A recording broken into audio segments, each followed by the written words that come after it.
haid tidak lancar, tapi bisa hamil. Ini tipsnya.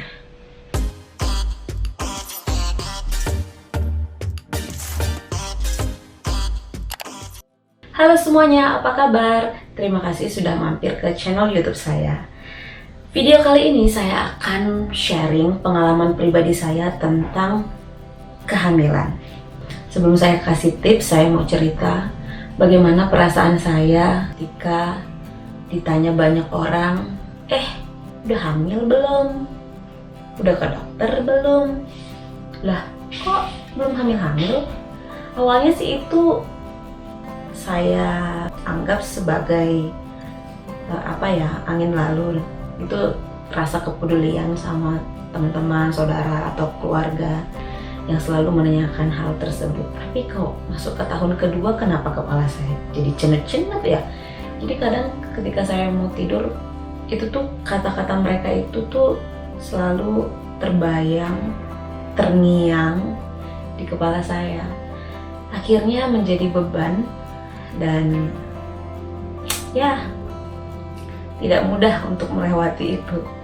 Saya sempat menjadi seorang yang tertutup, yang dimana kalau ada acara keluarga, saya lebih memilih untuk duduk di sudut, kurang mau bersosialisasi, karena biasanya setelah pulang dari sana saya pasti sakit hati, karena ada aja omongan yang bikin kepala sakit. Mungkin teman-teman yang belum punya momongan juga pernah ngerasain ini. Ya mungkin sampai saat ini kamu nggak sendirian, kita sama-sama pernah ngalaminnya. So, ketika saya dikasih kepercayaan untuk mengandung seorang anak, saya berpikir, wah kayaknya saya harus bagi nih pengalaman sama teman-teman sekalian.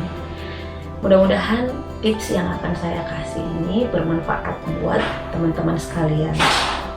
Saya mau cerita kalau saya tidak pernah teratur mens, tetapi kenapa bisa hamil? Nah, ternyata kebanyakan perempuan walaupun haidnya tidak lancar, tetapi masih bisa tetap hamil kok, dengan cara berikut ini.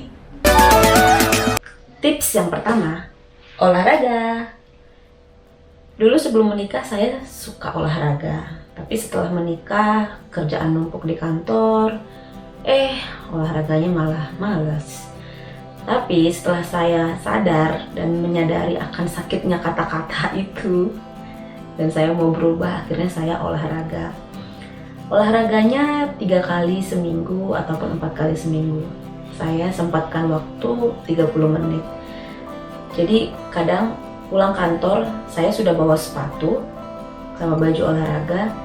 Di kantor saya ganti baju, kemudian saya tempatkan jalan ataupun lari di sekitar kantor. Balik ke kantor lagi, ganti baju lagi, dan pulang ke rumah. Jadi saya selalu sempatkan olahraga. Tips yang kedua, makan sehat. Makan sehat bukan berarti harus makan mahal ya. Nah, ini memang sedikit struggle, karena biasanya kalau abang-abang bakso lewat depan kantor, saya selalu beli. Ada tipe kanto lewat dari kantor, saya beli, enak sekali. Makan makanan micin, saya makan. Tapi demi mendapatkan si buah hati, saya ganti pola makan saya. Yang pertama, beras putih saya ganti jadi beras merah. Kemudian saya tidak mengkonsumsi yang namanya penyedap rasa. Makanan yang saya makan sayur-sayuran yang direbus aja, yang ditumis-tumis, nggak harus pakai santan.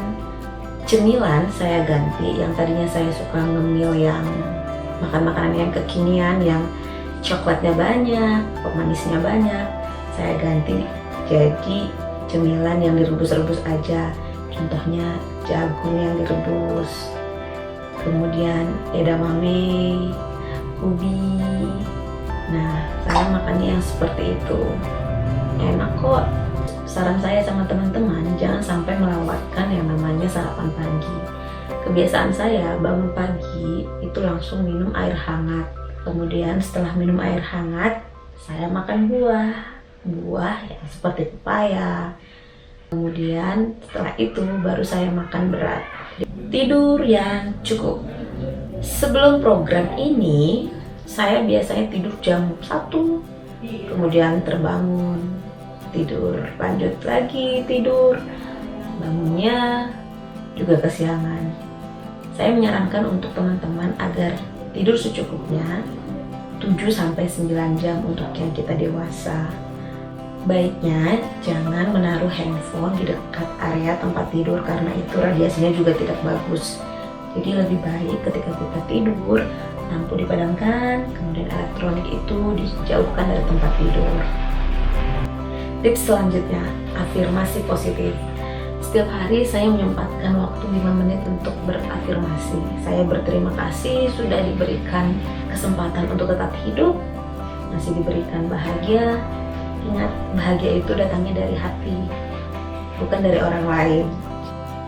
Tips selanjutnya, ini tips yang bakalan bikin hasilnya manjur.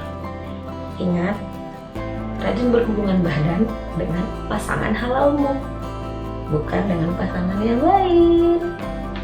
Hampir kelupaan kan tips yang satu ini. Jadi saya mempraktekkan semua cara itu selama 3 bulan.